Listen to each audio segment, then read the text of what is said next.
Here we are in Dane County with another mask mandate. I want you to know that as a local church, we are going to comply with the mask mandate as much as we can. The mask mandate does not ask any organization to be an enforcement arm of the law, either in refusing people service or in trying to make people wear masks if they don't. We are supposed to make all of our employees wear masks and make sure that the mask mandate is posted. We're also going to try to be helpful in ways that we can by supplying masks for people that don't have them. You will notice that kids as young as 2 are required to wear masks in this order, and we're just going to do the best we can with that relative to their developmental state. I want to say something pastorally to you about this because most of the details of this have all been covered in the church-wide email that we sent out this week. If you haven't gotten that, you can connect with someone at the welcome desk or somewhere, someone on staff to make sure that you can get it.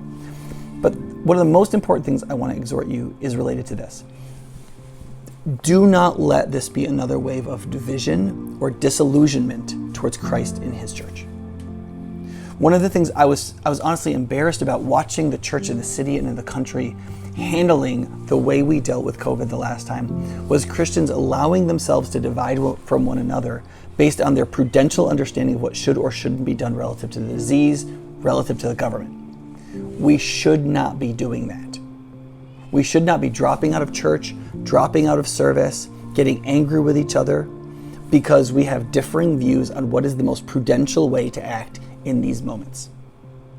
It is good to think through what you think, to think it through and commit it to the Lord and try to figure out what the best way to understand this relative to the mind of Christ is. But you may still do that and disagree with others who are trying to do the same thing.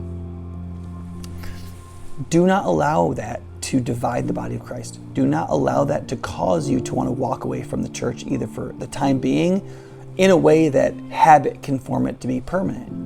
And whatever you do, don't allow it to be something that pulls you away from your place of service.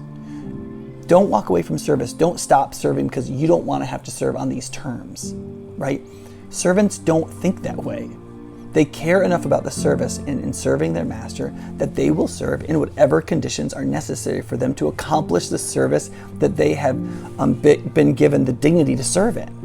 And so do not allow any of these things to bring division to the body of Christ. Talk about it, debate it, discuss it, but do not allow it to allow the weak to go unserved, for us to divide as the body of Christ, or for us not to throw off everything that hinders and to pursue God in our desire to grow in holiness by using every trial as a means by which we embrace God's discipline and formation so that we can grow in holiness.